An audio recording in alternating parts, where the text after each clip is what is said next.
கர்த்தருடைய பரிசுத்த நாமம் மகிமைப்படுவதாக. கர்த்தருடைய வார்த்தைக்கு நேராக நம்ம திரும்ப போகிறோம். ஆண்டவர் நல்லவர். கர்த்தர் இம்மட்டும் நம்மோடு பேசிக் கொண்டிருக்கிறார். அவருடைய வார்த்தை நம்மை தைரியப்படுத்திக் கொண்டிருக்கிறது. அவருடைய வார்த்தை நம்முடைய வாழ்க்கையில அற்புதங்களை கொண்டு வரக்கூடிய வல்லமை உடையதாக இருக்கிறது. ஆண்டவருடைய பரிசுத்த நாமம் மகிமைப்படுவதாக. என்னோடு கூட லூக்கா எழுதின சுவிசேஷம் 8ஆம் அதிகாரம் 48வது வசனத்தை திருப்பிக் கொள்ளும்படி அன்போடு கேட்கிறேன்.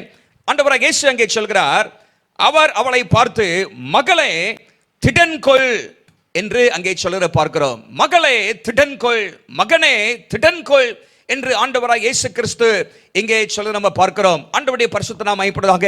இன்றைக்கும் என்னுடைய செய்தியின் தலைப்பு திடன்கொள், திடன்கொள்ளுங்கள் என்கிற தலைப்பிலே உங்களோடு கூட நான் பகிர்ந்து கொள்ள விரும்புகிறேன். ஆண்டவராய் இயேசு கிறிஸ்து சுவிசேஷங்களிலும் என்னும் அப்போஸ்தலர் நடபடிகளிலும் 5 முறை திடன்கொள்ளுங்கள் என்கிற வார்த்தையை சொல்வதை நாம் அறிந்திருக்கிறோம். ஆண்டவருடைய நாமம் மகிமைப்படுவதாக. இந்த நாட்களிலும் ஆண்டவர் நம்மோடு பேசுகிற ஒரு காரியம் திடன் கொள்ளுங்கள். ஆங்கிலத்திலே be of good cheer, be of good courage என்று சொல்லி அங்கே ஆண்டவராகிய இயேசு சொல்லுங்க நம்ம பார்க்கிறோம். கிரேக்க பதத்திலே தர்சையோ என்கிற வார்த்தை பயன்படுத்தப்பட்டிருக்கிறது. be of good courage, தைரியமாயிருங்கள், பயப்படாதிருங்கள், திடன் கொள்ளுங்கள் என்கிற அர்த்தத்திலே அந்த வார்த்தை பலமுறை மொழிபெயர்க்கப்பட்டிருக்கிறதை நாம் பார்க்கிறோம். ஆண்டவர் நல்லவர். இந்த இடங்களிலே ஆண்டவராகிய இயேசு திடன் கொள்ளுங்கள் என்று சொல்லும் பொழுது அதை ஒரு ஆலோசனையாக நமக்கு சொல்லவில்லை, அதை ஒரு கட்டளையாக சொல்கிறார். ஆங்கிலத்தில் இம்பரேட்டிவ் என்று சொல்லுவார்கள். கட்டளையாக ஆண்டவராகிய இயேசு அங்கே சொல்லுகிற நம்ம பார்க்கிறோம். திடன் கொள்ளுங்கள். இன்னைக்கு அநேக நேரத்தில் நம்முடைய வாழ்க்கையில் நாம் சோர்ந்து போகிறோம், திடனற்று போகிறோம். ஆனால் ஆண்டவர் இன்றைக்கு நம்மோடு பேசுகிற வார்த்தை திடன் கொள்ளுங்கள் என்று ஆண்டவராகிய இயேசு சொல்கிறார். இன்றைக்கு நம்மை சுற்றிலும் அநேக காரியங்கள் நம்முடைய மனதை திடனற்று போக செய்யக்கூடிய காரியங்கள் நடக்கின்றன. அநேக காரியங்கள் இன்றைக்கு சோர்வடைய செய்கிற காரியங்களாக இருக்கிறது. ஆனால் கர்த்தருடைய வார்த்தை இன்றைக்கு நமக்கு வருகிறது, திடன் கொள்ளுங்கள் என்று கர்த்தர் சொல்கிறார். ஆகவே புதிய ஏற்பாட்டிலே ஆண்டவராகிய இயேசு கிறிஸ்து திடன் கொள்ளுங்கள் என்று சொல்லி 5 வித்தியாசமான இடங்களிலே அவர் சொல்லியிருக்கிறார். அதைதான் இன்றைக்கு நாம் தியானிக்க போகிறோம். அந்த வார்த்தைகள் மூலமாக ஆண்டவர் இன்றைக்கு உங்களோடு பேசுவாராக. ஆண்டவருடைய வார்த்தை உங்களை தைரியப்படுத்துவதாக. கர்த்தருடைய பரிசுத்த நாமம் மகிமைப்படுவதாக. முதலாவதாக மத்தேயு எழுதின சுவிசேஷம் 9ஆம் அதிகாரம் 2ஆம் வசனம் நான் உங்களுக்காக வாசிக்கிறேன். அங்கே படுக்கையில் கிடந்த ஒரு திமிர்வாதக்காரனை அவரிடத்தில் கொண்டு வந்தார்கள். இயேசு அவருடைய விசுவாசத்தை கண்டு திமிர்வாதக்காரனை நோக்கி, மகனே திடன்கொள், உன் பாவங்கள் மன்னிக்கப்பட்டது என்றார். தேவனுடைய பிள்ளைகளை, இந்த வசனம் நமக்கு எல்லாருக்கும் தெரிந்த ஒரு வசனம் தான். இந்த சம்பவம் நமக்கு எல்லாருக்கும் தெரிந்த ஒரு சம்பவம் தான். இந்த இடத்துல ஒரு திமிர்வாதக்காரன் இருக்கிறான். அவனை சுமந்து கொண்டு அவனுடைய 4 நண்பர்கள் இயேசுவிடத்தில் வருகிறார்கள். இன்னும் மார்க் எழுதின சுவிசேஷத்தில் நீங்கள் வாசிப்பீர் என்று சொன்னால் இன்னும் விவரமாக அங்கே சொல்லப்பட்டிருக்கிறது. அங்கே இந்த 4 பேரும் கூரையை பிரித்து கொண்டு அந்த திமிர்வாதக்காரனை அங்கே இறக்குகிறார்கள். அந்த மனிதன் பல நாட்களாக நடக்க முடியாத ஒரு சூழ்நிலை இருக்கிறான், வியாதி படுக்கையோடு இருக்கிறான். அங்கே அந்த 4 பேரும் இயேசுவிடத்திலே அந்த மனிதனை கொண்டு வருகிறார்கள். அவர்கள் கீழே இறக்கும் பொழுது இயேசு அவருடைய விசுவாசத்தை கண்டு அந்த திமிர்வாதக்காரனை பார்த்து சொல்கிறார், மகனே திடன்கொள், உன் பாவங்கள் மன்னிக்கப்பட்டது என்று சொல்கிறார். be of good cheer. தேவனுடைய பிள்ளைகளை, இன்றைக்கு ஆண்டவர் முதலாவது சொல்கிற காரியம் be of good cheer, we have his pardon. திடன் கொள்ளுங்கள், நமக்கு தேவனுடைய மன்னிப்பு உண்டு என்று கர்த்தர் சொல்கிறார். பாருங்க, இந்த இடத்துல ஒரு மனிதனை பார்க்கிறோம். அவனுக்கு தேவை சுகம், அவனுக்கு தேவை சரீரத்திலே ஒரு விடுதலை. ஆனால் இயேசு அவனை பார்த்து முதலாவது சொல்கிற காரியம், மகனே உன் பாவங்கள் மன்னிக்கப்பட்டது, பாவங்கள் மன்னிக்கப்பட்டது, திடன்கொள் என்று கர்த்தர் சொல்கிறார். பாருங்க, ஆண்டவராகிய இயேசு அந்த மனிதனுடைய வாழ்க்கையிலே காணப்பட்ட ஒரு பெரிய தேவையை பார்க்கிறார்.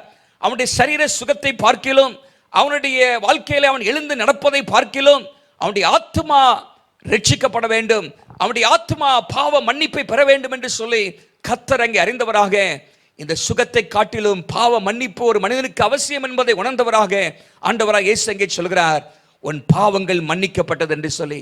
தேவனுடைய பிள்ளைகளே, இன்றைக்கு நம்முடைய பாவங்கள் மன்னிக்கப்பட வேண்டியது அவசியமாக இருக்கிறது. நீங்கள் கிறிஸ்தவர்களாக இருக்கலாம், கிறிஸ்தவ குடும்பத்திலே நீங்கள் பிறந்திருக்கலாம், இன்னும் சபைக்கு போகிற அனுபவம் இருக்கலாம், பல ஆண்டுகள் சபையிலே நீங்கள் விசுவாசிகளாம் இருக்கலாம். ஆனால் நம்முடைய வாழ்க்கையிலே இந்த பாவம் மன்னிக்கப்பட்டிருக்கிறதா, பாவம் மன்னிக்கப்பட்டிருக்கிறது என்கிற நிச்சயம் நமக்கு அவசியமாக இருக்கிறது. இன்னைக்கு அநேகர் சரீர பிரகாரமான தேவைக்காக நாம் ஆண்டவரை நோக்கி நாம் ஜெபிக்கிறோம். ஆனால் எல்லாவற்றுக்கும் மேலாக நம்முடைய பாவங்கள் மன்னிக்கப்பட வேண்டும் என்று கர்த்தர் விரும்புகிறார். அங்கே மார்க் எழுதின சுவிசேஷத்தில் நீங்கள் வாசிக்கும் பொழுது 2ஆம் அதிகாரம் 7ஆம் வசனத்தில் அங்கே உட்கார்ந்திருந்த வேதபாரகர்கள் சிலர் இப்படியாக சொல்கிறார்கள், தேவன் ஒருவரே அன்றி பாவங்களை மன்னிக்கத்தக்கவன் யார் என்று சொல்லி அங்கே இயேசுவை தவறாக அங்கே புரிந்து கொண்டவர்களாக அங்கே வார்த்தைகளை பேசுகிறார்கள். பாருங்க, அவர்கள் சொன்ன காரியம் சரிதான். தேவன் ஒருவரே அன்றி பாவங்களை மன்னிக்கத்தக்கவர் யார்? ஆனால் அவருடைய வாழ்க்கையிலே அவர்களுக்கு தெரியாத ஒரு காரியம், இங்கே நின்று கொண்டிருக்கிறவர், பாவங்கள் மன்னிக்கப்பட்டது என்று சொன்னவர் அவர் தேவகுமாரனாகிய இயேசு கிறிஸ்து. அவர் கடவுள் என்பதை அவர்கள் உணராதவர்களாக அந்த வார்த்தையை சொல்கிறதை பார்க்கிறோம். ஆண்டவராக இயேசு கிறிஸ்து நம்முடைய பாவங்களை மன்னிக்கிறவர் என்பதை நாம் அறிந்திருக்க வேண்டும். அமர்மையானவர்களே, பாவங்களை மன்னிப்பதற்காக தான், பாவங்களுக்கு ஒரு பரிகாரத்தை செலுத்துவதற்காக தான் ஆண்டவராக இயேசு இந்த உலகத்திலே வந்தார். அவருடைய இரத்தத்தினாலே நமக்கு பாவ மன்னிப்பு உண்டு என்று சொல்லி நாம் வேதத்திலே வாசிக்கிறோம். இந்த பாவ மன்னிப்பை நமக்காக தருவதற்கு அவர் கல்வாரி சிலுவையிலே தம்முடைய இரத்தத்தை சிந்திருக்கிறார். இந்த பாவ மன்னிப்பை தருவதற்கு அவர் தம்முடைய ஜீவனை நமக்காக கொடுத்திருக்கிறார்.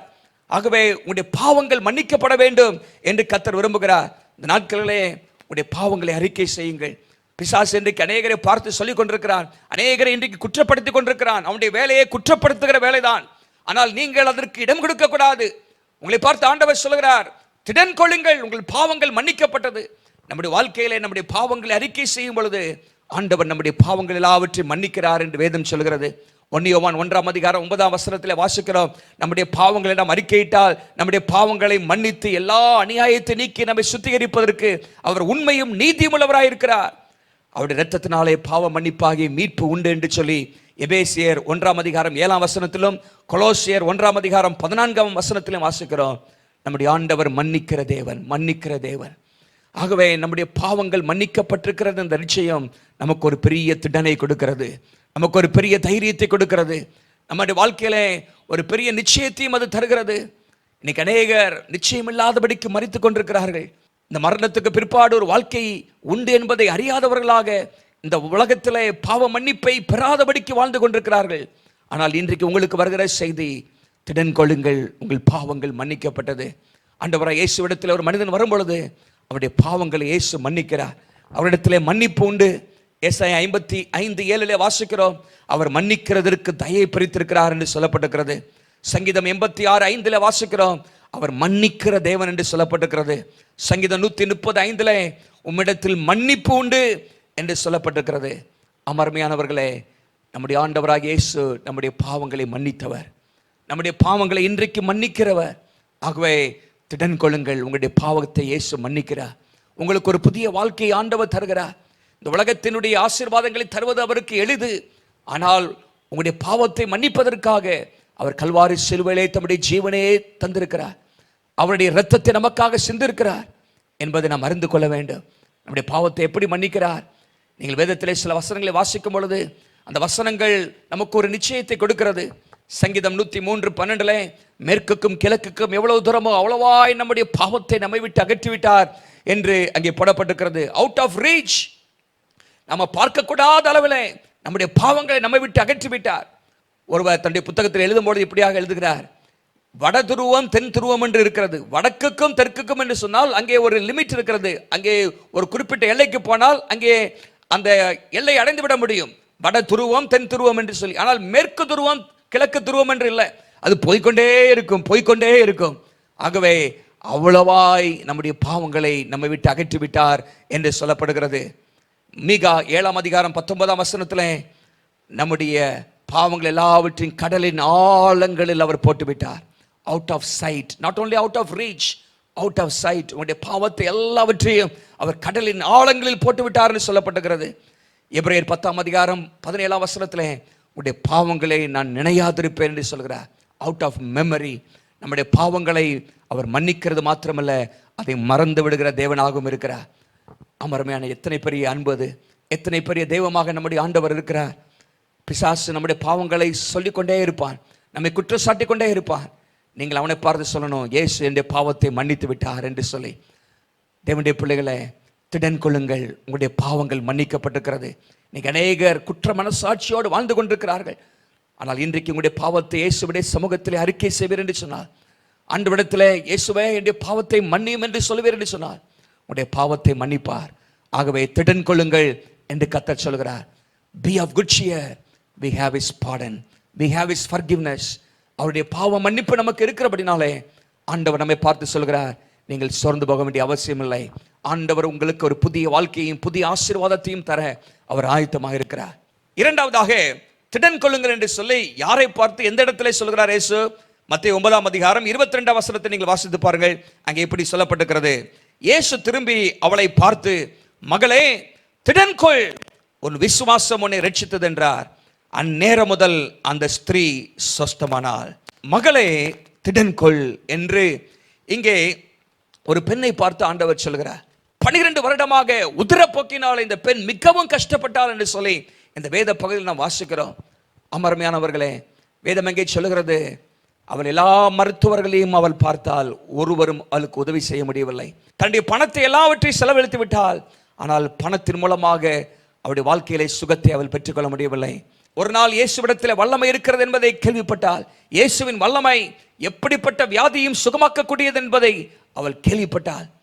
ஆகவே இயேசு தன்னுடைய ஊர் பக்கமாக வருகிறார் என்பதை குறித்து கேள்விப்பட்ட பொழுது அவள் வீட்டிலிருந்து புறப்படும் போது சொல்கிறார், அவருடைய வஸ்திரத்தின் ஓரத்தை தொட்டால் நான் சுகமாவேன் என்கிற விசுவாசத்தோடு புறப்பட்டு செல்கிறார். இயேசுவை சுற்றிலும் அங்கே அநேக மக்கள் அங்கே நெருக்கி கொண்டிருக்கிறார்கள்.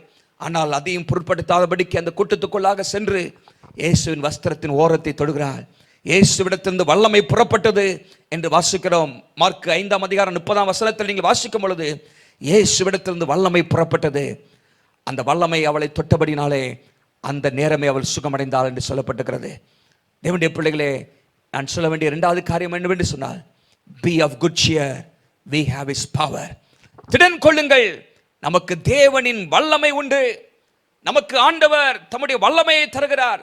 அவருடைய வல்லமையின் மூலமாக நமக்கு விடுதலை உண்டு, சுகம் உண்டு, ஆசீர்வாதம் உண்டு என்பதை நாம் மறந்து போகக்கூடாது.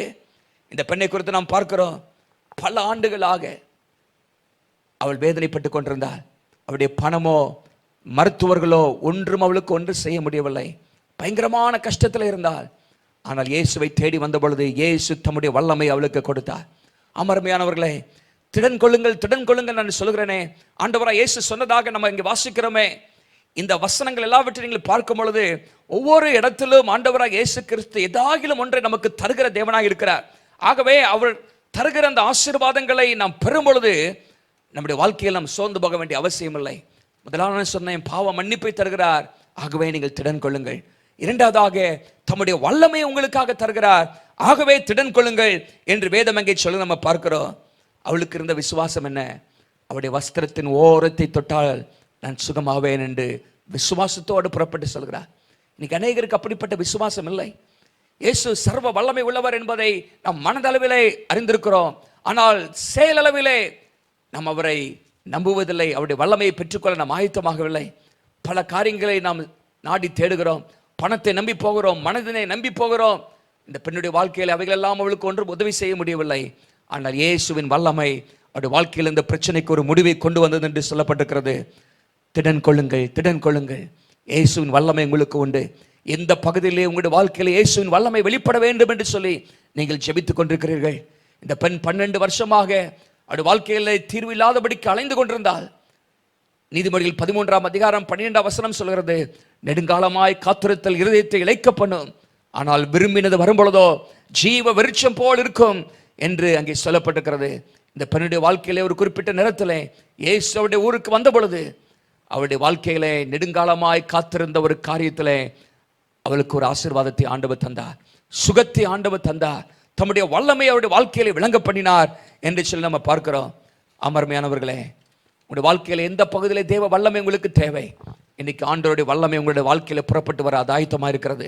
திடன் கொள்ளுங்கள். ஹல்லேலூயா. உங்களுடைய வேலையிலா, குடும்பத்திலா, பிள்ளைகளுடைய வாழ்க்கையிலா, எந்த பகுதியிலே உங்களுக்கு தேவ வல்லமை வெளிப்பட வேண்டும் என்று சொல்லி நீங்கள் ஜெபித்துக் கொண்டிருக்கிறீர்கள். இன்னைக்கு கர்த்தருடைய வார்த்தை உங்களுக்கு தீர்க்கதரிசனமாக வருகிறது. உங்களுடைய பிள்ளையுடைய வாழ்க்கைக்காக நீங்கள் ஜெபித்துக் கொண்டிருக்கிறீர்கள். ஆண்டவரே, உம்முடைய வல்லமை இதில் வெளிப்பட வேண்டும். பலத்தினாலும் அல்ல, பராக்கிரமத்தினாலும் அல்ல, தேவனுடைய ஆவியினாலே ஆகும் என்று சொல்லப்பட்டிருக்கிறதே. தேவ வல்லமை வெளிப்பட்டால் ஒழிய சில காரியங்கள் நம்முடைய வாழ்க்கையில நடக்காது. ஆனால் இன்றைக்கு ஆண்டவர் தருகிற வாக்குத்தத்தம், என்னுடைய வல்லமை உங்களுக்கு உண்டு, நீங்கள் விசுவாசித்தால் தேவனுடைய மகிமையை காண்பீர்கள், திடன் கொள்ளுங்கள் என்று கர்த்தர் சொல்கிறார். திடன் கொள்ளுங்கள். இந்த பெண் சமாதானத்தோடு கூட ஆண்டவருடைய சுகத்தை பெற்றவளாக அவள் திரும்பி சென்றாள்.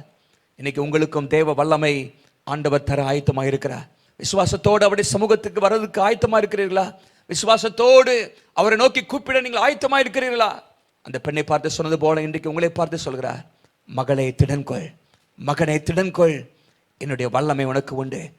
பணம் உன்னை கைவிட்டிருக்கலாம், மனிதர்கள் உன்னை கைவிட்டிருக்கலாம், இந்த உலகத்தில் உள்ள பல காரியங்கள் உனக்கு உதவி செய்யாமல் போயிருக்கலாம், ஆனால் என்னுடைய வல்லமையின் மூலமாக உன்னுடைய வாழ்க்கையில் ஒரு அற்புதத்தை செய்வேன் என்று ஆண்டவர் சொல்கிறார். Be of good cheer, be of good courage, because we have his power. அந்த வல்லமை நமக்கு வாக்கு பண்ணியிருக்கிறார். மூன்றாவதாக ஆண்டவராகிய இயேசு கிறிஸ்து இந்த இடத்துல யாரை பார்த்து திடன் கொள்ளுங்கள் என்று சொல்கிறார் என்று சொன்னால், வாசிக்கலாம். மார்க் எழுதின சுவிசேஷம் 6ஆம் அதிகாரம் 50ஆம் வசனத்தில் நீங்கள் வாசிக்கும் பொழுது, அவர்கள் எல்லாரும் அவரை கண்டு கலக்கமடைந்தார்கள். உடனே அவர் அவர்களோட பேசி, திடன் கொள்ளுங்கள், நான் தான், பயப்படாதிருங்கள் என்று சொன்னார். திடன் கொள்ளுங்கள், பயப்படாதிருங்கள். பாருங்க, முதலாவது சம்பவத்தில் அந்த மனிதனுக்கு தேவைப்பட்டது, அவன் இயேசுவிடத்தில் வந்தது சுகத்திற்காக. ஆனால் இயேசு அவனுக்கு பாவ மன்னிப்பு அவசியம் என்பதை அறிந்தவராக பாவ மன்னிப்பை கொடுத்து திடன் கொள்ளுங்கள் என்று சொன்னார். இரண்டாவதாக, அந்த பெண் இயேசுவிடத்தில் சுகத்தை நாடி வந்தால் அவளுக்கு நேரடியாக என்னுடைய வல்லமை உனக்கு உண்டு என்று சொல்லி திடன் கொள்ளு என்று சொல்கிறார். மூன்றாவதாக, இந்த இடத்துல சீஷர்கள் அநேகர் பயந்து போயிருக்கிறார்கள். நீங்கள் வாசிக்கும் பொழுது, முந்தின வசனங்களை வாசிக்கும் பொழுது, அந்த இடத்துல ஆண்டவராய் இயேசு கிறிஸ்து 5 அப்பம் 2 மீனை கொண்டு 5000 பேருக்கு அவர் போஷித்தார். அநேகர் அங்கே போஷிக்கப்பட்டார்கள். 5000 புருஷர்கள் மாத்திரம் என்று சொல்லப்பட்டிருக்கிறது. அது எல்லாவற்றையும் செய்துவிட்டு ஆண்டவராய் இயேசு கிறிஸ்து ஜெபம் பண்ணும்படி ஒரு மலையின் மேல் ஏறினார் என்று சொல்லப்பட்டிருக்கிறது. அதே சமயம் தம்முடைய சீஷர்களை அவர் முன்பாக அனுப்பிவிட்டார், படகிலே அவர் அனுப்பிவிட்டார். முன்பாக நீங்கள் போங்கள் என்று சொல்லி அவர்களை துரிதப்படுத்தி அனுப்பினார் என்று சொல்லி 45ஆம் வசனத்தில் வாசிக்கிறோம். நீங்கள் 47ஆம் வசனத்தில் வாசிக்கும் பொழுது, சாயங்காலம் வந்து படகு நடுக்கடலில் இருந்தது, அவரோ கரையில் தனிமையாக இருந்தார். அப்பொழுது காற்று அவர்களுக்கு எதிராக இருந்தபடினால் அவர்கள் தண்டு வழுக்கிறதுனால் வருத்தப்படுகிறதை அவர் கண்டு ராத்திரியில் 4ஆம் ஜாமத்திலே கடலின் மேல் நடந்து அவரிடத்திலே வந்தார் என்று சொல்லப்பட்டிருக்கிறது. 48ஆம் வசனத்திலே, காற்று அவர்களுக்கு எதிராக இருந்தபடினால் அவர்கள் தண்டு வலிக்கிறதுனால் வருத்தப்படுகிறதை அவர் கண்டு. பாருங்க, அவர்கள் வருத்தத்தில் இருக்கிறார்கள். பயங்கரமான காற்று, எதிர்காற்று, அவர்கள் முன்னேறி செல்ல முடியாதபடிக்கு அங்கே காற்று வீசுகிறது. தண்டு வலிக்கிறார்கள், மிகவும் கஷ்டப்பட்டு கொண்டிருக்கிறார்கள். வருத்தப்படுகிறதை ஆண்டவராகிய தேவன் அங்கிருந்து பார்க்கிறார். இயேசு அவருடைய சூழ்நிலையை கண்ணோக்கி பார்க்கிறார். வேதம் சொல்கிறது, அவர் கண்டு என்று சொல்லப்பட்டிருக்கிறது. இன்னைக்கு நீங்கள் போகிற பாதையும் இயேசு காண்கிறார். எதிர்காற்று எங்கு பார்த்தாலும் இருக்கிறதா? உங்களை சுற்றிலும் இருக்கிற பிரச்சனைகள் உங்களை வருத்தப்படுத்துகிறதா? அங்கே வேதம் சொல்கிறது, அவர்கள் வருத்தப்பட்டார்கள், மிகவும் கஷ்டப்பட்டு கொண்டிருந்தார்கள். they were straining themselves என்று போடப்பட்டிருக்கிறது. அமர்மையானவர்களே, எதிர்காற்று, வருத்தம், அது மாத்திரமல்ல, அவர்களுக்குள்ள ஒரு பயமும் ஏற்பட்டது. மடிந்து விடுவோமோ, என்ன நடக்கப் போகிறதோ என்கிற ஒரு பயமும் அவர்களுக்குள்ளாக வந்துவிட்டது. இதெல்லாவற்றையும் இயேசு பார்த்தார். அந்த நேரத்தில் தான் 4ஆம் ஜாமத்திலே ஆண்டவராய் இயேசு கிறிஸ்து அங்கே கடல் மேல் நடந்து வந்தார். அவர் அப்படி வருவார் என்று சொல்லி அவர்கள் எதிர்பார்க்கவில்லை. ஆகவே ஆவேசம் என்று சொல்லி பயப்பட்டு அலறுகிறார்கள். ஆண்டவர் சொல்றாரு, நான் தான், பயப்படாதிருங்கள், நான் தான், பயப்படாதிருங்கள் என்று சொல்கிறார். திடன் கொள்ளுங்கள் என்று ஆண்டவராய் இயேசு இங்கே சொல்கிறார். இப்போ மூன்றாவதாக நான் உங்களுக்கு சொல்ல காரியம், be of good cheer, we have his presence. திடன் கொள்ளுங்கள், தேவனுடைய பிரசன்னம் நமக்கு உண்டு. நம்முடைய வாழ்க்கையில் எதிர்காற்றுகள் இருக்கலாம். அது நிமித்தமாக நம்முடைய வாழ்க்கையை ஒரு பயத்தின் அனுபவத்துக்குள்ளாக நம்ம சென்று கொண்டிருக்கலாம். வாழ்க்கையிலே பல காரியத்தை நிமித்தமாக நாம் வருத்தப்பட்டு கொண்டிருக்கலாம். இன்னைக்கு ஆண்டவர் நம்மோடு சொல்கிறது, சீஷர்களை பார்த்து சொன்ன ஆண்டவர் நம்மை பார்த்து சொல்கிறார், திடன் கொள்ளுங்கள், பயப்படாதிருங்கள், நான் தான், நான் உங்களோடு இருக்கிறேன், நான் உங்களோடு இருக்கிறேன் என்று ஆண்டவர் சொல்கிறார். என்ன நடந்தது என்று சொல்லி பாருங்கள். அந்த வசனத்தில் 51ஆம் வசனத்தில் நீங்கள் வாசிக்கும் பொழுது வேதம் சொல்கிறது, அவர்கள் இருந்த படவில் இயேசு ஏறினார், அப்பொழுது காற்று அமர்ந்தது என்று சொல்லப்பட்டிருக்கிறது. நம்முடைய வாழ்க்கையில் இருக்கிற பயத்தை போக்க இயேசு வல்லமை உள்ளவர். உங்களுடைய வாழ்க்கையில் இன்றைக்கு இங்கு பார்த்தாலும் ஒரு புயல் காற்றை போல இருக்கலாம். இன்னைக்கு இயேசு உங்களை பார்த்து சொல்கிறார், நான் உன்னோடு கூட இருக்கிறேன் என்று சொல்கிறார். I am with you, நான் உன்னோடு கூட இருக்கிறேன் என்று கர்த்தர் சொல்கிறார். பாருங்க, ஆண்டவருடைய தைரியப்படுத்துகிற வார்த்தைகள். சீஷர்கள் அனைவரும் தன்னுடைய வாழ்க்கையிலே ஒரு பயத்தோடு இருந்தார்கள். ஆனால் இயேசு அவர்களுக்கு காணப்பட்டு, பயப்படாதிருங்கள், நான் உங்களோடு இருக்கிறேன் என்று அங்கே அவர்களை பார்த்து சொல்கிற நம்ம பார்க்கிறோம். வேதத்தில் 2 வசனங்களை வாசிக்க விரும்புகிறேன். நீங்கள் ஏசாயா தீர்க்கதரிசன புஸ்தகத்திலே 43ஆம் அதிகாரம் முதல் 2 வசனத்தை நீங்கள் வாசிக்கும் பொழுது ஆண்டவர் இப்படியாக சொல்கிறார், இப்போதும் யாக்கோபே, உன்னை சிருஷ்டித்தவரும் இஸ்ரவேலே உன்னை உருவாக்கினதுமாகிய கர்த்தர் சொல்கிறதாவது, பயப்படாதே, உன்னை மீட்டுக்கொண்டேன், உன்னை பேர் சொல்லி அழைத்தேன், நீ என்னுடையவன். 2ஆம் வசனத்திலே, நீ தண்ணீர்களை கடக்கும் பொழுது நான் உன்னோடு இருப்பேன், நீ ஆறுகளை கடக்கும் பொழுது அவைகள் உன்மேல் புரளுவதில்லை, நீ அக்கினியில் நடக்கும் பொழுது வேகாதிருப்பாய், அக்கினி ஜுவாலை உன் பேரிலே பற்றாது என்று ஆண்டவராகிய தேவன் அங்கே வாக்குப்படுகிறார். நம்மோடு கூட இருக்கிற கர்த்தர். நீங்கள் பயப்பட வேண்டிய அவசியம் இல்லை. இன்னைக்கு அநேகர் இந்த செய்தியை கேட்டுக்கொண்டிருக்கிற தேவனுடைய பிள்ளைகள் பயத்தில் இருக்கிறீர்கள், எதிர்காற்றினாலே பயப்படுகிறீர்கள், வருத்தப்பட்டு கொண்டிருக்கிறீர்கள். என்ன நடக்குமோ என்கிற ஒரு கேள்விக்குறி உங்களுக்குள்ளாக இருக்கிறது. இன்னைக்கு இந்த செய்தி மூலமாக ஆண்டவர் உங்களோடு பேசுகிற காரியம், திடன் கொள்ளுங்கள், பயப்படாதிருங்கள், நான் உங்களோடு கூட இருக்கிறேன். அக்கினி ஜுவாலை உங்கள் மேல் பற்றாது. நீங்கள் தண்ணீரிலே கிடக்கும் பொழுது நீங்கள் மூழ்கி போக மாட்டீர்கள். ஆண்டவர் உங்களோடு இருப்பார், உங்களை பாதுகாப்பார் என்கிற விசுவாசம் இன்றைக்கு நமக்குள்ளாக வருவதாக. எபிரேயர் 13ஆம் அதிகாரத்திலே வாசிக்கும் பொழுது வேதம் எங்கே சொல்கிறது? 5ஆம் வசனத்திலே ஆண்டவர் சொல்கிறார், நான் உன்னை விட்டு விலகுவதுமில்லை, உன்னை கைவிடுவதுமில்லை. அதனாலே நாம் தைரியம் கொண்டு, கர்த்தர் எனக்கு சகாயர், நான் பயப்படேன், மனுஷன் எனக்கு என்ன செய்வான் என்று சொல்லலாமே. நான் உன்னை விட்டு விலகுவதுமில்லை, உன்னை கைவிடுவதுமில்லை. I will never leave you nor forsake you என்று ஆண்டவர் சொல்கிறார். ஆகவே திடமனதாக இருங்கள், திடன் கொள்ளுங்கள் என்று கர்த்தர் அங்கே சொல்கிறத நம்ம பார்க்கிறோம். பயம் பாருங்க, அது வேதனை உள்ள ஒரு காரியம். 1 யோவான் 4ஆம் அதிகாரம் 18ஆம் வசனத்தில் வாசிக்கிறோம், fear has torment, பயம் வேதனை உள்ளது என்று சொல்லப்பட்டிருக்கிறது. நம்முடைய வாழ்க்கையிலே பலவிதமான பயத்தை நமக்குள்ளாக கொண்டு வந்து பிசாசு நம்மை கலங்கடிக்க பார்க்கிறான், நம்மை சோர்ந்து போக செய்ய பார்க்கிறான். அநேகர் இன்றைக்கு பயத்திலே தற்கொலை பண்ணி விடுகிறார்கள். ஆனால் தேவனுடைய பிள்ளைகளாக நமக்கு ஒரு விசுவாசம் இருக்கிறது. ஆண்டவர் என்னோடு இருக்கிறார், என்று எதிர்காலத்தை அவர் கையில வைத்திருக்கிறார், எல்லாவற்றையும் என்று வாழ்க்கையில நன்மைக்கு எதுவாக செய்வார் என்கிற நிச்சயமும் நம்பிக்கையும் நமக்கு இருக்கிறபடினாலே நம்ம எந்த தவறான முடிவுக்கு நேராக செல்ல வேண்டிய அவசியம் இல்லை. இயேசு நம்மோடு இருக்கிறார். ஹல்லேலூயா. உங்களுடைய கரங்களை உயர்த்தி நீங்கள் சொல்லுங்கள், கர்த்தர் என்னோடு இருக்கிறார், கர்த்தர் என்னோடு இருக்கிறார் என்று நீங்கள் தைரியமாக சொல்லுங்கள். ஆண்டவருடைய நாமம் மகிமைப்படுவதாக. சங்கீதம் 23 வாசித்து பாருங்கள். 4ஆம் வசனத்திலே சங்கீதக்காரனாய் தாவீது இப்படியாக சொல்கிறான், நான் மரண இருளின் பள்ளத்தாக்கில் நடந்தாலும் பொல்லாப்புக்கு பயப்படேன், தேவரீர் என்னோடு கூட இருக்கிறீர் என்று அவன் சொல்கிறான். பாருங்க, அவனுக்குள்ள ஒரு நிச்சயம். மரண இருளின் அனுபவம் வரலாம், பள்ளத்தாக்கின் அனுபவம் வரலாம், ஆனால் நான் பயப்படாதேன் என்று அவன் சொல்கிறான். காரணம், தாவீதுக்கு தெரியும் கர்த்தர் அவனோடு இருக்கிறார் என்பதை. ஹல்லேலூயா. இன்னைக்கு உங்களுக்கு எனக்கு அந்த நிச்சயத்தை ஆண்டவர் தருவாராக. ஆண்டவர் நம்மோடு இருக்கிறார். அவருடைய பெயர்களில் ஒன்று இம்மானுவேல் என்று சொல்லி வேதத்தில் வாசிக்கிறோம். மத்தேயு 1ஆம் அதிகாரம் 23ஆம் வசனத்தை வாசித்து பாருங்கள். அங்கே வேதம் சொல்லுகிறது, நம்முடைய ஆண்டவர் இம்மானுவேல், தேவன் நம்மோடு இருக்கிறார் என்று சொல்லப்பட்டிருக்கிறது. மலைகள் விலகினாலும் பர்வதங்கள் நிலை பெயர்ந்தாலும் அவருடைய கிருபை நம்மை விட்டு விலகாது, அவருடைய பிரசன்னம் நம்மை விட்டு விலகாது என்று நாம் வேதத்திலே வாசிக்கிறோம். அமர்மையானவர்களே, இன்னைக்கு ஆண்டவர் நம்மை பார்த்து சொல்கிற காரியம், திடன் கொள்ளுங்கள், என்னுடைய பிரசன்னம் உங்களோடு இருக்கிறது. இந்த உலகத்திலே ஆண்டவருடைய பிரசன்னம் நம்மத்திலே இருப்பதை போல ஒரு பெரிய ஆசீர்வாதம் இல்லை. ஒருவேளை இந்த உலகத்தினுடைய ஒரு பெரிய அதிபர், ஒரு அதிகாரி நம்மோடு இருக்கிறார் என்று சொன்னால் எவ்வளவு தைரியத்தை அது கொடுக்கிறது. ஆனால் அதை காட்டிலும் மேலாக இந்த உலகத்தை படைத்த தேவன் நமக்காக இந்த உலகத்திலே வந்து நமக்காக இரத்தம் சிந்தி மரித்து உயிரோடு எழும்பி இன்றைக்கும் உயிரோடு இருக்கிற அந்த சர்வ வல்லமை உள்ள தேவன் நம்மோடு கூட இருக்கிறேன் என்று சொல்லி வாக்குப்படுகிறாரே, அதை காட்டிலும் பெரிய ஆசீர்வாதம் என்ன? அதை காட்டிலும் பெரிய தைரியம் நமக்கு என்ன வேண்டி இருக்கிறது? திடன் கொள்ளுங்கள், நான் உங்களோடு கூட இருக்கிறேன் என்று கர்த்தர் சொல்கிறார். அந்த சீஷர்களை பார்த்து ஆண்டவர் சொன்னார், பயந்து போயிருந்த சூழ்நிலை அந்த வார்த்தை அவர்களை திடப்படுத்திட்டு அந்த கொந்தளிப்பு அமர்ந்தது. அவர் எல்லாரும் சுகமாக அக்கறை போய் சேர்ந்தார்கள் என்று பார்க்கிறோம். திடன் கொள்ளுங்கள், என்னுடைய பிரசன்னம் உங்களுக்கு உண்டு.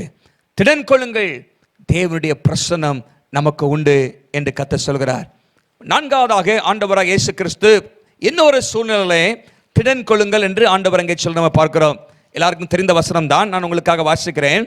யோவான் 16:33, என்னிடத்தில் உங்களுக்கு சமாதானம் உண்டாயிருக்கும் பொருட்டு இவைகளை உங்களுக்கு சொன்னேன், உலகத்தில் உங்களுக்கு உபத்திரவம் உண்டு, ஆனாலும் திடன் கொள்ளுங்கள், நான் உலகத்தை ஜெயித்தேன் என்று இயேசு சொல்கிறார். திடன் கொள்ளுங்கள், நான் உலகத்தை ஜெயித்தேன். அதற்கு முன்பாக ஆண்டவர் சொல்றாரு, இந்த உலகத்திலே உங்களுக்கு உபத்திரவம் உண்டு, ஆனாலும் திடன் கொள்ளுங்கள். இந்த வார்த்தையெல்லாம் எதற்காக அவர் சொன்னேன்னு சொன்னால், உங்களுக்கு ஒரு சமாதானம் உண்டாயிருப்பதற்காக இதை சொன்னேன் என்று ஆண்டவர் சொல்கிறார். பாருங்க, இந்த யோவான் 14, 15, 16 இந்த 3 அதிகாரமும் ஆண்டவராக இயேசு கிறிஸ்துவுடைய ஃபேர்வெல் அட்ரஸ் என்று சொல்கிறார்கள். அவர் சிலுவைக்கு போவதற்கு முன்பாக சீஷர்களோடு பேசின காரியம்தான் இந்த வசனங்கள் இருக்கிறது. இந்த வசனத்தின் முடிவிலே, இந்த அதிகாரங்களின் முடிவிலே இயேசு சொல்றாரு, உங்களுக்கு சமாதானம் உண்டாயிருக்கும்படியாக இவைகள் எல்லாவற்றையும் உங்களுக்கு சொன்னேன், திடன் கொள்ளுங்கள் என்று சொல்கிறார். 4வதாக நான் சொல்கிற விரும்புகிற காரியம் என்னவென்று சொன்னால், be of good cheer, we have his peace. திடன் கொள்ளுங்கள், தேவனின் சமாதானம் நமக்கு உண்டு. பாருங்க, இந்த இடத்துல ஆண்டவர் சொல்கிற காரியம், இந்த உலகத்திலே உபத்திரவம் உண்டு என்று ஆண்டவர் சொல்கிறார். நான் சொன்னது போல இந்த 14, 15, 16 அதிகாரங்கள் இயேசு கிறிஸ்துவுடைய கடைசி பிரிவு உபசார உரை என்று சொல்லி அழைக்கப்படுகிறது. அவர் சிலுவைக்கு போறதுக்கு முன்பாக அநேக காரியங்களை சீஷர்களுக்கு ஆண்டவர் சொல்கிறார். என்னெல்லாம் சொல்கிறார் பாருங்க. பரிசுத்த ஆவி உங்களிடத்தில் வருவார், அதை நீங்கள் பெற்றுக்கொள்ள வேண்டும் என்று சொல்கிறார். என்னில் நிலைத்திருங்கள் என்று சொல்கிறார். என்னுமாக என் நாமத்தில் நீங்கள் எதை கேட்டாலும் உங்களுக்கு தருவேன் என்று சொல்கிறார். உங்கள் சந்தோஷம் நிறைவாயிருக்கும்படி அதை நான் உங்களுக்கு தருவேன் என்று ஆண்டவர் இங்கே சொல்கிறார். உங்கள் துக்கம் சந்தோஷமாக மாறும் என்று சொல்கிறார்.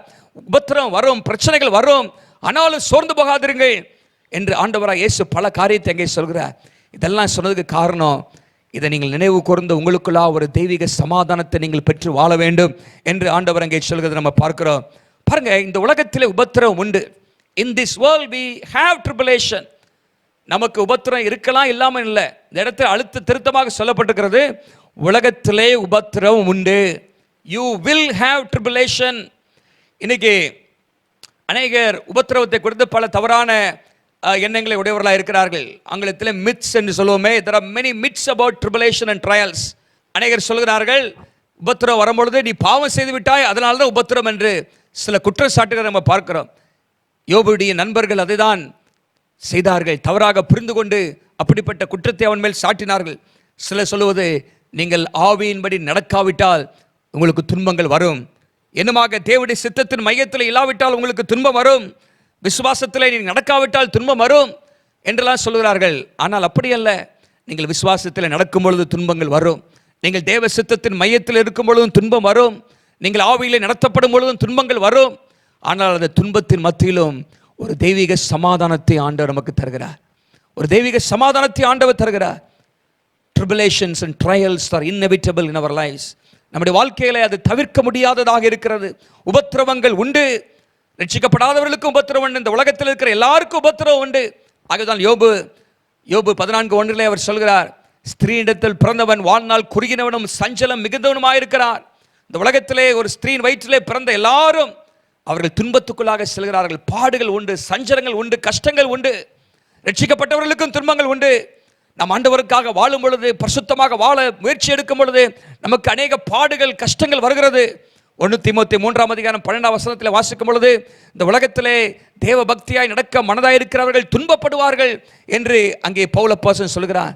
அநேக உபத்திரவங்கள் வழியாதான் தேவனுடைய ராஜ்யத்தை நாம் சுதந்திரிக்க வேண்டும் என்று அப்போஸ்தலர் 14:22 வாசிக்கிறோம். பாருங்க, இந்த வசனங்கள் எல்லாம் இந்த உலகத்திலே உபத்திரவங்கள் உண்டு. நீங்கள் ரட்சிக்கப்பட்டாலும் சரி, ரட்சிக்கப்படாவிட்டாலும் சரி, உபத்திரவம் உண்டு. ரட்சிக்கப்படாதவர்களுக்கு வித்தியாசமான உபத்திரவங்கள், ரட்சிக்கப்பட்டவர்களுக்கு வித்தியாசமான உபத்திரவங்கள். ஆனால் ரட்சிக்கப்பட்டவர்களுக்கு ஆண்டவர் தருகிற ஒரு நிச்சயம் என்னவென்று சொன்னால், அந்த உபத்திரவத்தின் மத்தியிலும் ஒரு தெய்வீக சமாதானத்தை ஆண்டவர் தருகிறார். ஒரு நிச்சயத்தை நமக்கு தருகிறார். ஒரு சமாதானத்தை ஆண்டவர் நமக்கு தருகிறார். பேதுரு அப்போஸ்தலனுடைய வாழ்க்கையில் நீங்கள் அதை பார்க்க முடியும். அப்போஸ்தலர் 12ஆம் அதிகாரத்தில் நீங்கள் வாசிக்கும் பொழுது, பேதுருவை சிறைச்சாலையில் அடைத்து வைக்கிறார்கள். நாளை தினத்திலே இல்லாவிட்டால் மிக விரைவிலே அவனுடைய வாழ்க்கை ஒரு முடிவுக்கு வரப்போகிற ஒரு சூழல் அவர் இருக்கிறார். மரணத்தை எதிர்நோக்கி இருக்கிறார். ஆனாலும் ஒரு அமைதலோடு கூட, மிகுந்த சமாதானத்தோடு கூட நித்திரை பண்ணினான் என்று சொல்லி நாம் வாசிக்கிறோம். அது எதை காண்பிக்கிறது? ஒரு சமாதானம். எதை செய்தாலும் கர்த்தர் நன்மைக்காக செய்வார். அவருடைய சித்தத்துக்கு மாறாக என்று வாழ்க்கையில ஒன்றும் நடக்காது என்கிற ஒரு சமாதானத்தை ஆண்டவர் அங்கே தருக நம்ம பார்க்கிறோம். பாருங்க, இந்த யோவான் 16:33 தான் ஆண்டவராக இயேசு கிறிஸ்து சிலுவைக்கு போறதுக்கு முன்பாக சீஷர்களை பார்த்து சொன்ன கடைசி வார்த்தைகள். Last words of Jesus to his disciples before he went to the cross. அதுக்கு முன்பாக சீஷர்களுக்காக ஒரு பெரிய ஜெபத்தை அவர் எடுக்கிறார். நீங்கள் யோவான் 17ஆம் அதிகாரத்திலே நாம் வாசிக்க முடியும். ஆனால் அவர் கடைசியாக சொன்ன வார்த்தை, உங்களுக்கு சமாதானம் உண்டாகும்படி சொல்லியிருக்கிறேன். உலகத்திலே உபத்திரம் உண்டு, திடன் கொள்ளுங்கள், ஹல்லேலூயா, சோர்ந்து போய்விடாதீர்கள், தைரியமாயிருங்கள். அந்த உபத்திரவத்தின் மத்தியிலும் அங்கே ஆண்டவர் கொடுக்கிற 2 வாக்குத்தத்தம் சொன்னா, உங்களுக்கு சமாதானமும் உண்டு, வெற்றியும் உண்டு என்று சொல்கிறார். நான் உலகத்தை ஜெயித்தபடினாலே உங்களுக்கும் அந்த ஜெயத்தை நான் தருவேன் என்று சொல்லி ஆண்டவர் அங்கே சொல்ல நம்ம பார்க்கிறோம். பாருங்க, இன்னைக்கு ஆண்டவர் நம்மோடு பேசுகிற காரியம், திடன் கொள்ளுங்கள், உங்களுக்கு சமாதானத்தை நான் தருவேன் என்று சொல்கிறார். உபத்திரவத்தை கொண்டு பயப்படாதிருங்கள்.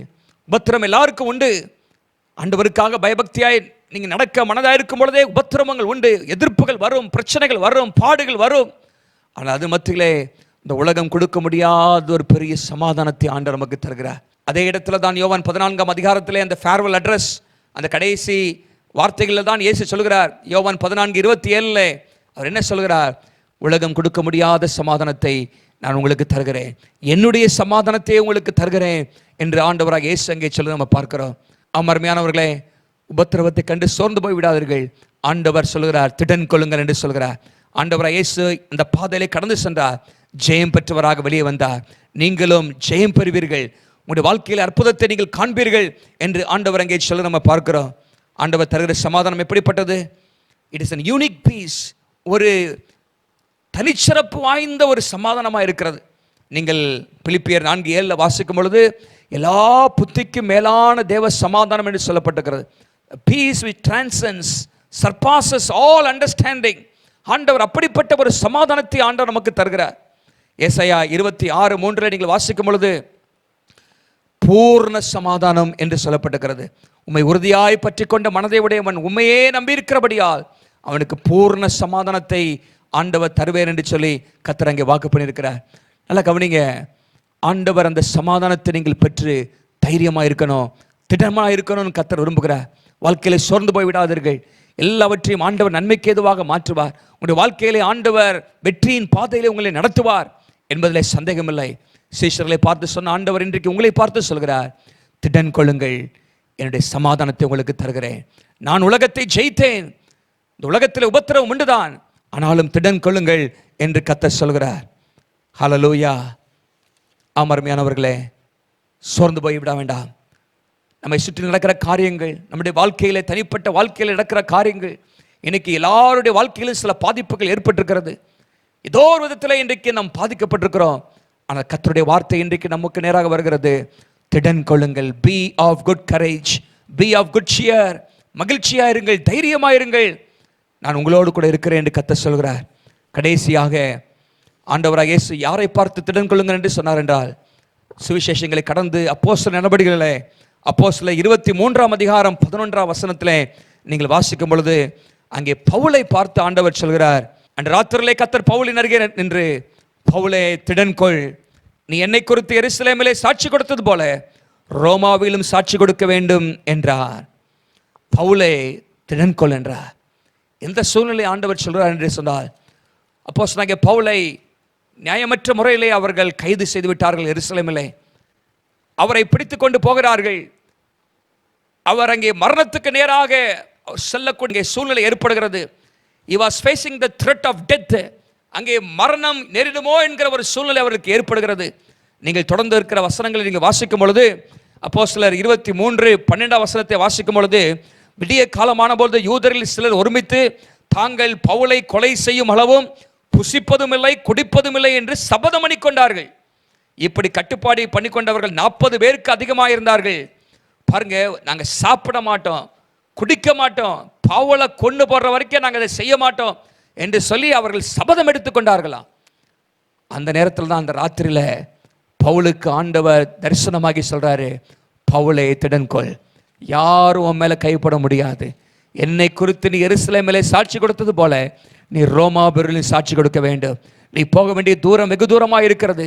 நீ இப்பொழுது எருசலேமில் இருக்கிறாய், ஆனால் அதை கடந்து பல தேசங்களை கடந்து நீ ரோமாபுரி வரைக்கும் செல்ல வேண்டும். அங்குள்ள மக்களுக்கு நீ சாட்சி சொல்ல வேண்டும். அங்குள்ள ராஜாக்கள் முன்பாக நீ போய் நிற்க வேண்டும். அவர்களுக்கு என்னை பற்றி நீ சொல்ல வேண்டும் என்று ஆண்டவர் அங்கே சொல்கிறார். திடன்கொள், உன்னை கொலை செய்ய பல திட்டமிட்டிருக்கலாம், உன்னை கொலை செய்வதற்கு பல எத்தனை மணி இருக்கலாம், ஆனால் அவர்கள் உண்மையிலே கைப்பட முடியாது. உன்னை குறித்து நான் ஒரு திட்டத்தை வைத்திருக்கிறேன். ஆகவே திடன்கொள் என்று பவுலை ஆண்டவர் திடப்படுத்துகிறார். பாருங்க, இது ஆண்டவர் தருகிற ஒரு வாக்கு தத்தமாக இருக்கிறது. வாக்கு தத்தம், ஆண்டவர் வாக்கு தத்தத்தை கொடுத்து நம்மை திடப்படுத்துகிறார். ஆகவே ஐந்தாவதாக நான் சொல்ல விரும்புகிறது, be of good cheer, we have his promise.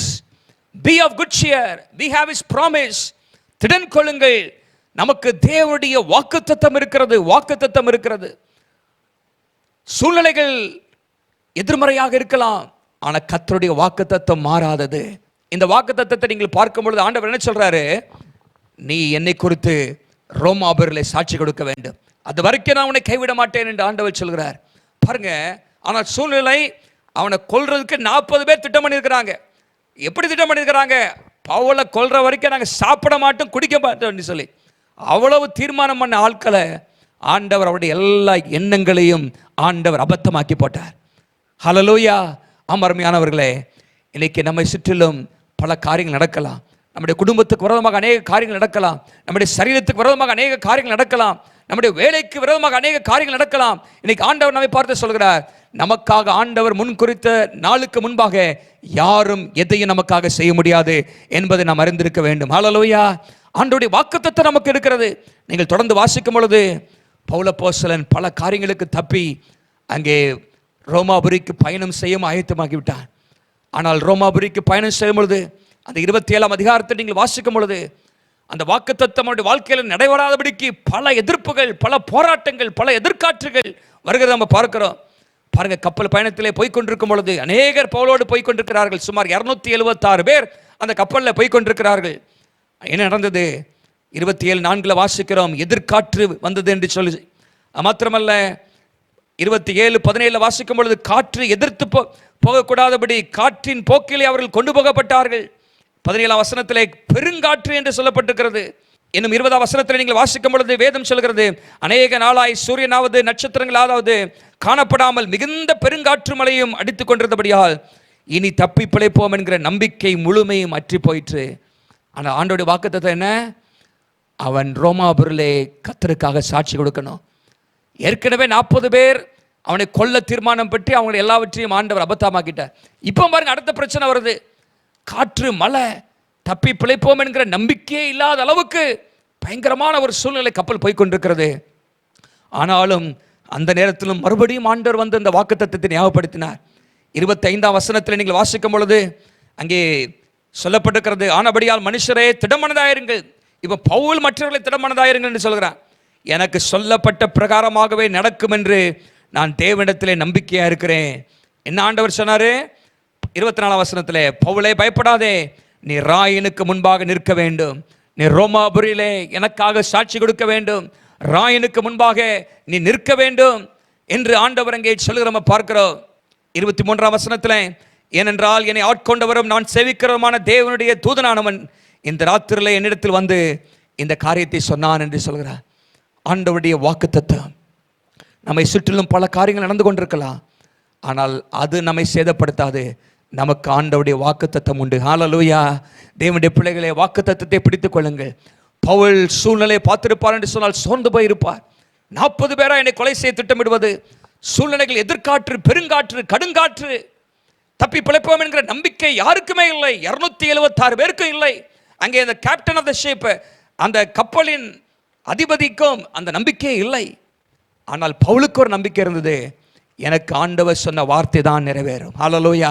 சூழ்நிலைகள் அல்ல, எனக்கு ஆண்டவர் சொன்ன வாக்குத்தத்தம் தான் நிறைவேறும் என்பதிலே நிச்சயமாக இருந்து மற்றவர்களை அவன் திடப்படுத்தினான். யாருக்கும் ஒரு சேதம் வராது, இந்த கப்பல் கவிழ்ந்து போகாது. கப்பல் சேதம் வரலாம், ஆனால் யாருக்கும் பிராண சேதம் வராது. நம்ம எல்லாரும் தப்பி பிழைப்போம் என்கிற தைரியத்தை மற்றவர்களுக்கு கொடுத்தான். தேவனுடைய பிள்ளைகளே, இன்னைக்கு கர்த்தருடைய வாக்குத்தத்தம் நமக்கு இருக்கிறது. ஆண்டவருடைய வசனத்தை பிடித்துக் கொள்ளுங்கள். ஆண்டவருடைய வசனத்தை நம்பி வாழுங்கள். ஆண்டவருடைய வசனத்தை நன்றாக வாசியுங்கள். கர்த்தர் நம்மோடு பேசின காரியங்கள்ல நீங்கள் விசுவாசம் வையுங்கள்.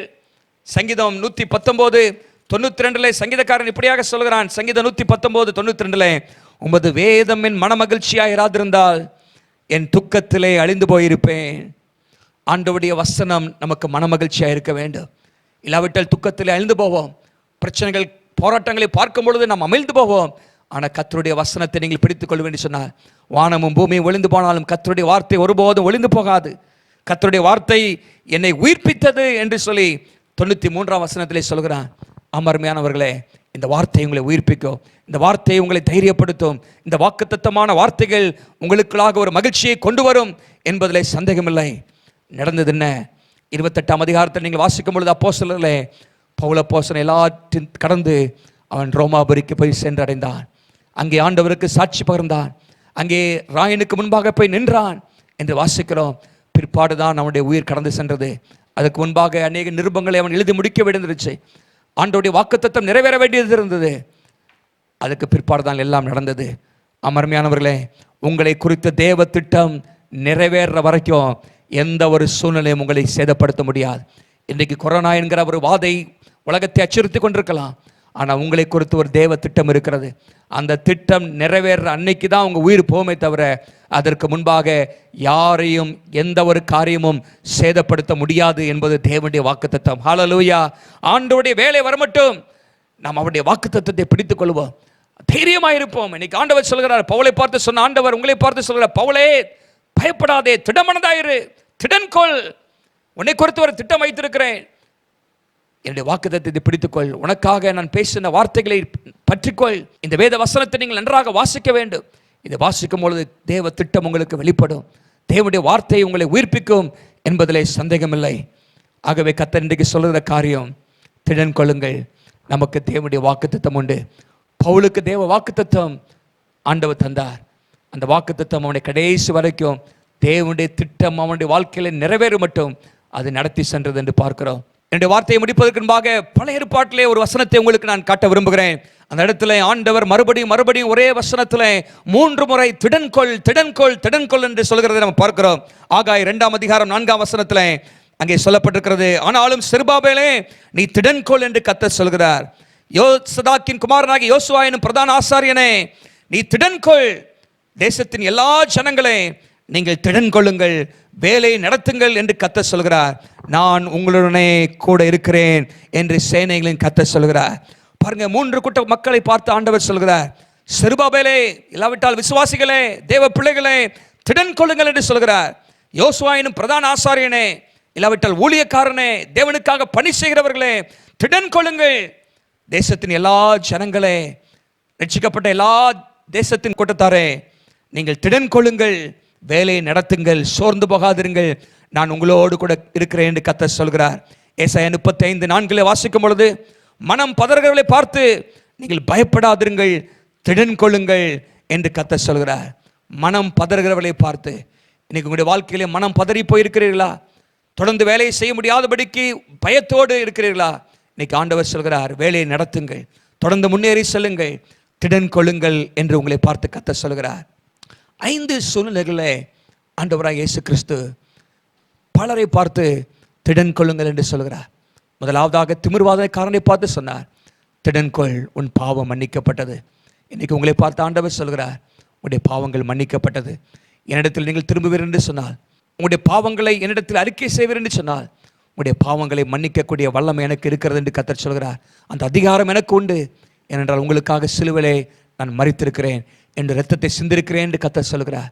இரண்டாவதாக 12 வருடமாக இரத்த போக்கினாலே கஷ்டப்பட்ட அந்த பெண்ணை பார்த்து ஆண்டவர் சொல்கிறார், மகளை திடன்கொள், உன்னை சுகமாக்கக்கூடிய வல்லமை என்னிடத்தில் உண்டு. உன்னுடைய விசுவாசம் அவசியம். நீ என்னிடத்தில் வல்லமை உண்டு என்று நீங்கள் விசுவாசிப்பாய் என்றால் உன்னுடைய வாழ்க்கையிலே விடுதலையும் சுகத்தை நீ பெற்றுக்கொள்வாய்.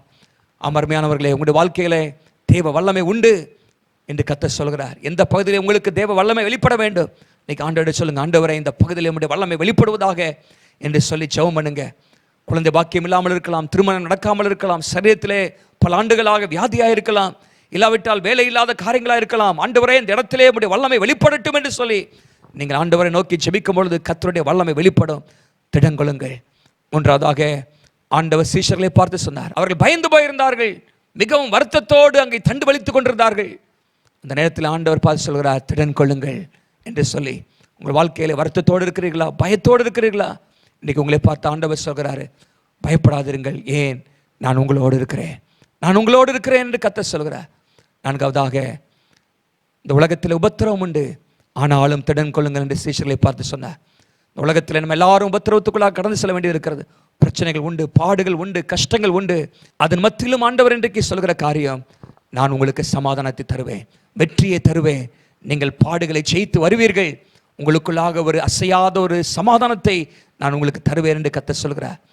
ஐந்தாவதாக பவுலை பார்த்து ஆண்டவர் சொன்னார், பவுலை, உன்னை குறித்து எனக்கு திட்டம் இருக்கிறது. அநேகர் உன்னை கொலை செய்ய திட்டம் போடலாம், சூழ்நிலைகள் உன்னை கொலை செய்வதற்கு பல காரியங்களை செய்யலாம், ஆனால் உன்னை குறித்த திட்டம் நிறைவேறும் என்று கர்த்தர் அவனுக்கு வாக்கு பண்ணுகிறார். அந்த வார்த்தையை அவன் பிடித்து கொண்டான். ஆண்டவர் அவனுடைய வாழ்க்கையில வைத்த திட்டம் நிறைவேறும் மட்டும் அவன் தன்னுடைய ஓட்டத்தை ஓடி முடித்தான் என்று பார்க்கிறோம். தேவனுடைய வாக்குத்தத்தம் உங்களுக்கு உண்டு. இந்த வாக்குத்தத்தத்தை பிடித்துக் கொள்ளுங்கள், இந்த வாக்குத்தத்தத்தை சார்ந்து வாழுங்கள். ஆண்டவர் உங்களை குறித்து வைத்திருக்கிற திட்டம் நிறைவேற வரைக்கும் எதுவும் உங்களை சேதப்படுத்தாது என்கிற விசுவாசமுடையவர்களாக இருங்கள். கர்த்தர் உங்களை ஆசீர்வதிப்பாராக.